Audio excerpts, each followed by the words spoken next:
So in a moment, we will begin to collect our water, and if you didn't bring water, don't worry, we have some here. But I am so glad to be here to talk about this particular service because I feel as if I've thought about water almost every day for the last several months. Almost every day, I water the plants and trees who are my friends outside. Sometimes I remember my friends inside. Lately, I haven't been doing as good a job at that because I'm so worried about my friends outside, and I care about them, and I want them to thrive. And I know that in order to thrive, they have to have water because water is life. So I think about water all the time. I'm going to show, we have some pictures, there we go, of some of my friends. You're seeing them there. And so I have these ways that I've been collecting water throughout the last couple years.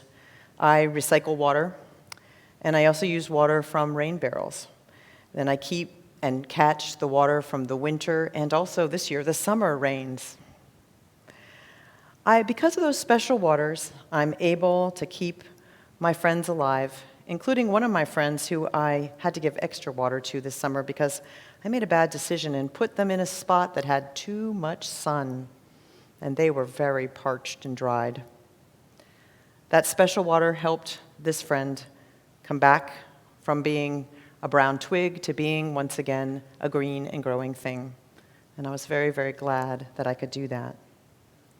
As Michael said in his call to worship, the women who designed this water ceremony, who left it for us as a gift, this ritual, believe that each of us is like my plant friends, very special, special in our own ways, unique in our gifts, in our giving, and the ways we are together. We need the waters of community sometimes to remind us of those gifts, to remind us of what is special about each of us. It's kind of ironic in a way to be reminded about what is special about each of us. We need one another. Now, some of you might think that with all this talk about how I save my water and my dishwater and my shower water and everything, maybe I'm trying to seem a little better than I am. That I'm trying to say that a simple, really little thing that I'm doing might solve a very big problem that we have, which is the lack of water and the people who have no place to be with water in days like this, these very hot days. But I've given this a lot of thought. Even if we can't make everything better, I believe it's still important to take our unique gifts and the things that we can do, the talents that we do have, the energy that we do have, and do what we can.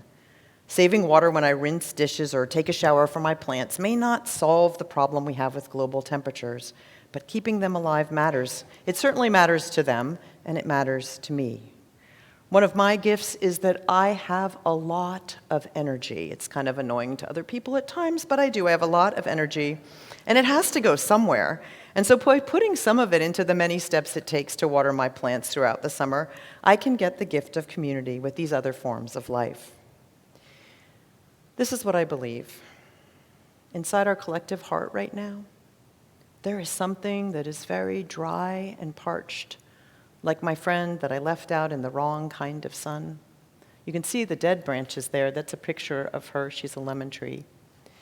You can see those branches that were all dried and parched. I think we all have a little piece of that in our soul right now.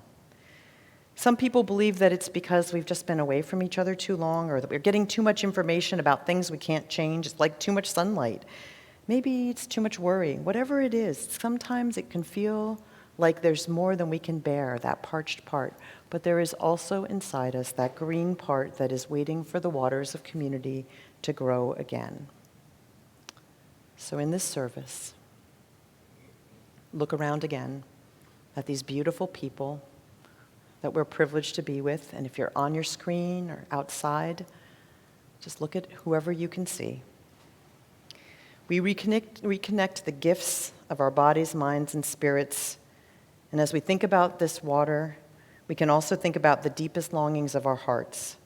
The deepest longing of our hearts, not for a day without chores, not for extra ice cream, though I'm often longing for that, not even for a new kitten, for the things that we would like to put those gifts and talents that we do have in service of, to be able to achieve what we can, for it will matter to someone and it will matter to us. I believe that our gifts and talents are like the drops of water we will share in this bowl, that what we celebrate here every year is what we can give together. And then we take some of this at the end of our service out into our memorial garden so that we can remember those who came before us, who are no longer with us, who also left us the legacy of their gifts and talents. Each year, we celebrate in this service once again all the ways that we take our own little drops of divinity and put them together into this larger tapestry of creation. Let us begin our service.